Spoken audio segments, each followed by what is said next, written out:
आप मिलेंगे कई बार पास्टर्स से, उनकी लाइफ में कोई गुनाह नहीं है, कोई पाप नहीं है, लेकिन अपने मन में वो कड़वे हैं, कड़वाहट सोचते हैं बहुत दूसरे पास्टर्स के लिए, जो उनको धोखा देंगे, वो मेंबर्स के लिए वो कड़वे हो चुके हैं, बीमार हैं, इसी वजह से मुश्किल में है, ट्रबल में है, संघर्ष करते हैं, बता नहीं सकते, सफर कर रहे हैं। क्यों?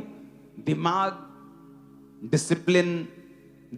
का डिसिप्लिन, माइंड का डिसिप्लिन वेरी इंपॉर्टेंट। रोमियो 12 उसकी 2 में लिखा है, इस संसार के सदृश्य ना बनो, परंतु तुम्हारे मन के नए हो जाने से तुम्हारा चाल चलन भी बदलता जाए, जिससे तुम परमेश्वर की भली भांति और सिद्ध इच्छा अनुभव से मालूम करते रहो। कहता तुम्हारा मन जो है वो क्या होता जाए? बोलो नया हो जाए। अपने पड़ोसी को बोलो नया हो जाए। और कैसे होगा मन नया?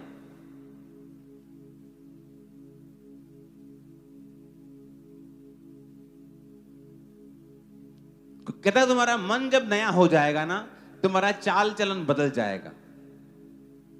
फिर कहता परमेश्वर की भली भांति और सिद्ध इच्छा तुम अनुभव से मालूम करोगे। दिमाग में पवित्रता ही एक माइटी वेपन है शैतान के खिलाफ। शरीर का व्यभिचार आपको ज्यादा दुख देता है, ज्यादा कॉन्सिक्वेंसेस हैं माइंड के मुकाबले, पर माइंड के व्यभिचार के भी अपने ही दुख हैं, अपनी ही बीमारियां हैं और अपने ही प्रॉब्लम्स हैं।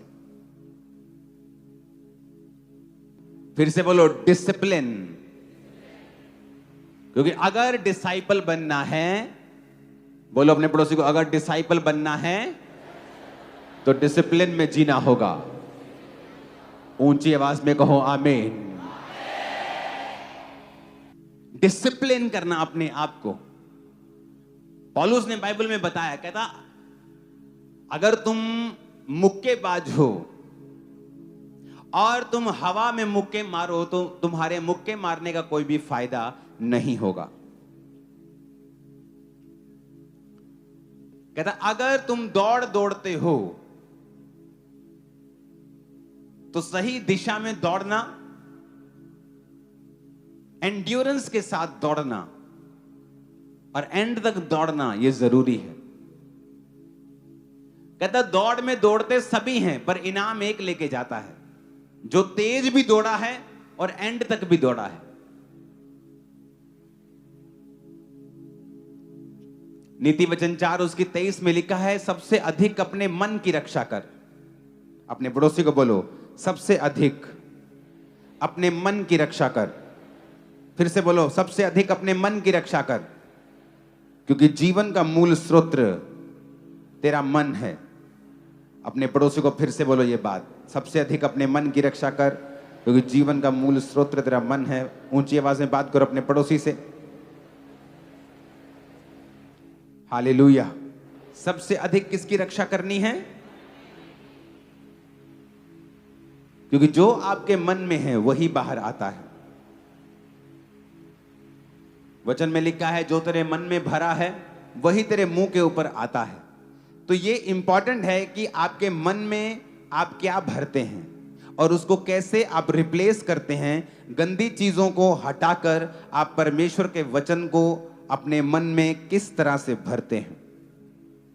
एक एथलीट जानता है कि अपने आप को डिसिप्लिन में मैं नहीं रखूंगा तो वो मेडल मैं नहीं पा सकता हूं जिसकी मैं आशा रखता हूं। एक क्रिश्चियन लाइफ में जो मैंने कमी देखी है वो है डिसिप्लिन की। डिसिप्लिन, अपने आप को डिसिप्लिन करना, कि आप अगर बैठे हैं और आपको पता है कि आपको मोबाइल एडिक्शन हो गई है तो अपने आप को डिसिप्लिन करना और उस मोबाइल को अपने जीवन से त्यागना। मैंने देखा है क्रिश्चियनिटी में परमेश्वर ने आपको सब कुछ दे दिया है, अब विद डिसिप्लिन आपको वो सारी चीजें रिसीव करनी है अपनी लाइफ में। और पहला डिसिप्लिन है दिमाग का। जब आप दिमाग में डिसिप्लिन है, आप दिमाग में, आपने अपने दिमाग को काबू में कर लिया है, आपने अपनी सोचों को काबू में कर लिया है। कुलस्सियां 3 उसकी 2 आयत में लिखा है, पृथ्वी की नहीं परंतु स्वर्गीय वस्तुओं के ऊपर ध्यान लगाओ।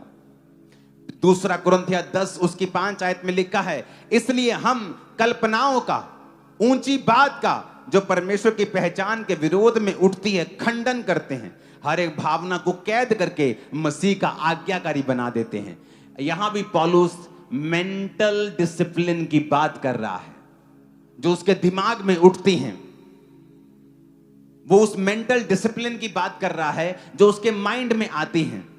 लोग बोलते हैं जब मैं प्रार्थना में बैठता हूं ना तो मेरे को गंदे गंदे विचार आने लगते हैं। कोई शैतान की ताकत आपको उन गंदे विचारों को लंबा सोचने में काबिल नहीं है। वो जस्ट आपको एक विचार दे सकता है, उसके बाद उस विचार को आगे कहां तक लेके जाना है ये आपके ऊपर निर्भर करता है।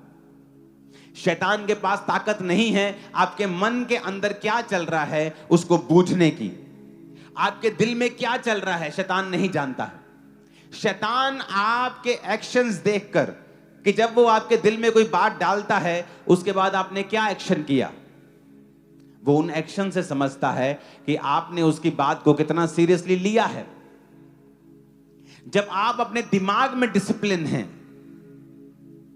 आपकी लाइफ में आप क्या नोटिस करेंगे कि जिस शांति की आप आशा कर रहे थे, जो परफेक्ट पीस जिसको आप पैसे में ढूंढ रहे थे, पैसा पाने के बाद भी नहीं मिला, मैरिज सोच रहे थे मैरिज हो जाएगी शायद शांति आ जाएगी, बच्चे हो जाएंगे, बेबी नहीं है मेरे 15 साल से शायद शांति आ जाएगी, लेकिन आप क्या नोटिस करेंगे कि ये सारी चीजें टेम्परेरी हैं।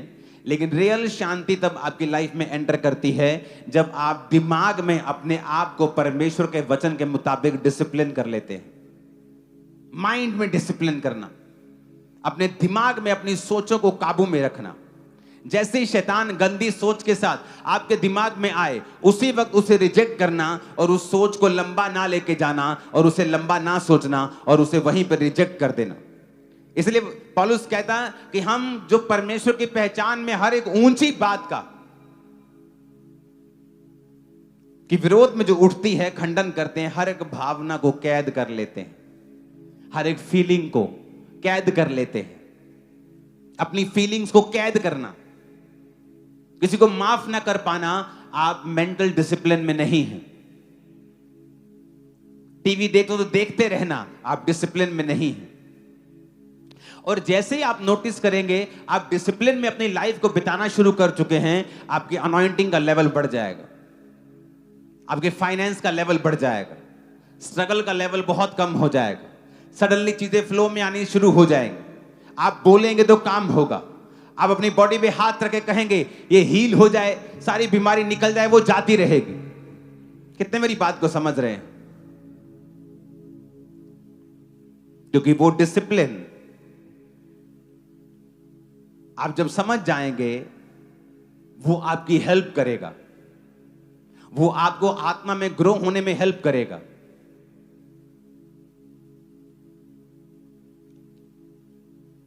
आमीन, ऊंची आवाज में बोलो जरा।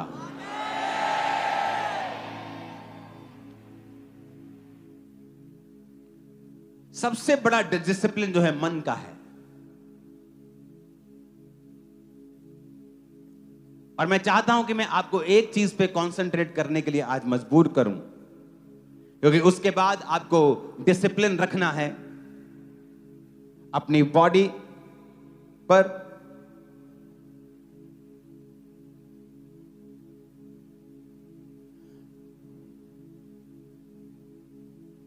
अपने फाइनेंस के ऊपर, और ऐसी चीजों के बारे में हम बात करते रहेंगे। लेकिन द मोस्ट इंपॉर्टेंट डिसिप्लिन जो आपकी लाइफ में होना चाहिए वो यहां का है, दिमाग का डिसिप्लिन। कोई शैतान की शक्ति व्यभिचार का अटैक आप पर नहीं कर सकती। आप हैं जो उस सोच को सोचते हैं और उसे आगे लेके जाते हैं,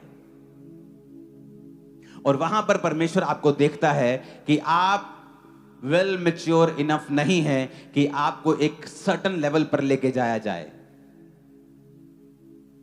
एथलीट्स बहुत से होते हैं, कोई मोहल्ले लेवल पे खत्म कर जाता है, कोई डिस्ट्रिक्ट लेवल पे खत्म कर जाता है, कोई स्कूल लेवल पे खत्म कर जाता है, कोई स्टेट लेवल पे खत्म कर जाता है, कोई इंडिया लेवल पे खत्म, नेशनल लेवल पे खत्म कर जाता है, कोई इंटरनेशनल लेवल तक लेके जाता है। सारे एथलीट हैं, सारे भागते हैं, सारे वही काम करते हैं, पर लेवल सबका अलग अलग है। बात यह है कि किसी ने अच्छी डिसिप्लिन के साथ लाइफ जी है और वो इंटरनेशनल लेवल तक चला गया, और कोई इतना डिसिप्लिन में नहीं रह सकता है। वो उसका शरीर अच्छा था, टांगे लंबी थी, भाग सकता था, उसने स्कूल लेवल तक भागा, स्टेट डिस्ट्रिक्ट लेवल तक भागा, वो उसकी फिजिक ने, उसकी डीएनए ने हेल्प की, लेकिन उसके आगे उसको डिसिप्लिन चाहिए। आपका डीएनए आपको लास्ट तक लेके नहीं जा सकता है। आपके माइंड में आपको सबसे बड़ा डिसिप्लिन चाहिए, जो परमेश्वर देख रहा है कि आप उसे कब पाएंगे। मन की सोच, उसे काबू कर लेना और वचन के साथ उसे रिन्यू करना।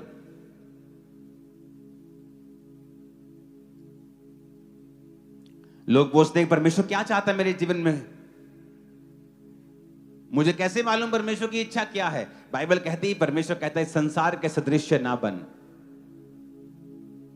फिर कहता तुम्हारे मन के नहीं होने जाने से तुम्हारा चाल चलन बदलता जाए, जिससे तुम परमेश्वर की भली भांति और सिद्ध इच्छा अनुभव से मालूम करते रहो। यानी जब भी तुम्हारे जीवन में तुम्हें परमेश्वर की इच्छा मालूम होनी होगी, उससे पहले एक काम होगा कि तुम्हारा मन जो है वो रिन्यू होना शुरू होगा, तुम्हारा मन जो है वो नया होना शुरू हो जाएगा। मैंने ऐसे लोग देखे, जब मैं एक यूथ ग्रुप में था तो बहुत से लड़के लड़कियां रोजे रखते थे, 40 फास्टिंग। अगर मैंने मान लो 5 बार रखे तो उन्होंने कम से कम 1-2 बार उन्होंने भी रखे, और 2 बार बहुत होता है एक साल में 40 रोजे रखना। पास्टर्स भी नहीं रखते तो इस साल में 2 बार। लेकिन उन लड़के लड़कियों में एक प्रॉब्लम थी, कुछ तो फिजिकल व्यभिचारी थे, लेकिन कुछ सिर्फ मेंटल व्यभिचारी थे, सिर्फ दिमाग में गलत सोचते। और ये बात वो अपने पास्टर से शेयर भी करते थे कि हमारे दिमाग में गलत सोचें आती और लगातार आती रहती। और जब मैं मसीह में ग्रो हुआ तो मैंने क्या समझा कि ये सारी सोचों को तुम खत्म कर सकते हो 1 सेकंड में। अपना ध्यान इन पे ना लगाओ, क्योंकि तुम अपना ध्यान दे रहे हो, इसलिए शैतान आ रहा है। और मैंने क्या नोटिस किया, जो उन्होंने फास्टिंग की, जो उन्होंने प्रार्थना की, वो कभी भी उस लेवल तक नहीं जा पाए और कभी भी परमेश्वर में बढ़ नहीं पाए। लेकिन दिखने में तो लगता है, अगर बाहर से कोई देखकर उनकी स्टोरी समझेगा तो कहेगा अरे इतने रोजे रखे, बड़े क्यों नहीं। वो अंदर हम जानते वो क्यों नहीं बढ़े। वो स्टोरीज मुझे पता है, जो उनके साथी लोग हैं उनको पता है वो क्यों नहीं बढ़े। लोगों को क्यों नहीं, लोग सवाल कर सकते थे, क्योंकि जो मेंटल डिसिप्लिन है ये वेरी इंपॉर्टेंट और फर्स्ट स्टेप है आपकी क्रिश्चियनिटी में। अगर आप यहां डिसिप्लिन नहीं हैं, उसका असर आपकी बॉडी में नजर आएगा, आपके अंगों पे नजर आएगा, उसका असर आपके फाइनेंस पे नजर आएगा, आपके बच्चों पे, आपकी पत्नी पे, पति पे, आपके परिवार पर भी उसका असर नजर आएगा।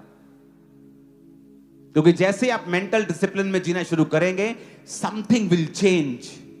वो फियर खत्म हो जाएगा, कुछ होगा आपकी लाइफ में ऐसा जो पहले कभी नहीं हुआ। वो अनॉइंटिंग जिसमें आप संघर्ष करते थे, आपकी लाइफ में फ्लो कर रही है, आप नोटिस करेंगे। वो चीजें जिसमें आप स्ट्रगल कर रहे थे, आपकी लाइफ में फ्लो करने लगेंगी, आप नोटिस करने लगेंगे। कुछ बदलाव होगा आपकी लाइफ में जो पहले नहीं था, जैसे ही आप मेंटल डिसिप्लिन में जीना शुरू करेंगे। ऊंची आवाज में कहो हालेलुया।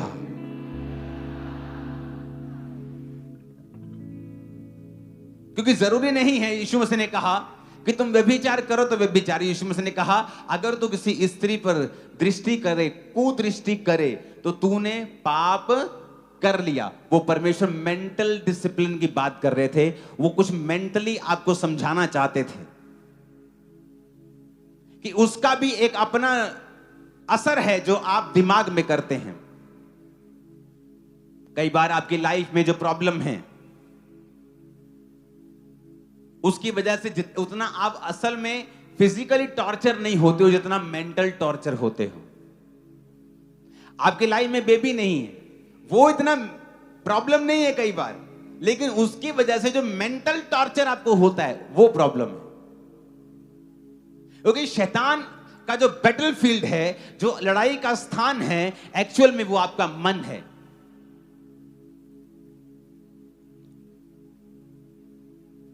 वो मोहल्ले के जो बच्चे लड़ पड़े बोलते ना, आज ही उठे टाइम पाला, उठे आज ही उठे, लड़ाई का स्थान, एक लड़ाई का स्थान कर लेते हैं, वहां मिलेंगे हम। तो शैतान जो लड़ाई का स्थान है उसका, वो आपका दिमाग है। शैतान का जो बैटलफील्ड है वो आपका दिमाग है। इसलिए जीसस ने कहा सबसे अधिक इसी की रक्षा कर, क्योंकि जीने का मूल स्रोत तेरा दिमाग, तेरा मन ही है, क्योंकि वही शैतान तेरे साथ फाइट करेगा। और वहां तुझे समझना है कि वो चीजें असली हैं जो तेरे दिमाग में चल रही हैं। सबको जय मसीह की। मैं जतिन बब्बर और आप देख रहे हैं मसीह परिवार चैनल। जैसे कि आप सब जानते हैं कि मैं इस चैनल पे प्रभु के अलग अलग दासों की वीडियोस डालता हूं, तो अगर आपको हमारा चैनल अच्छा लगता है तो आप इस चैनल को ज़्यादा से ज़्यादा सब्सक्राइब जरूर करें, ताकि आप प्रभु के वचन को सुन सके। वीडियोस को ज़्यादा से ज़्यादा शेयर करें, ताकि जिन लोगों तक वचन नहीं पहुंचा उन तक भी वचन पहुंच सके। सबको जय मसीह की। एक बार मैं आपसे दोबारा कहूँगा कि इस चैनल को सब्सक्राइब जरूर करें और वीडियोस को ज़्यादा से ज़्यादा शेयर करें। जय मसीह की।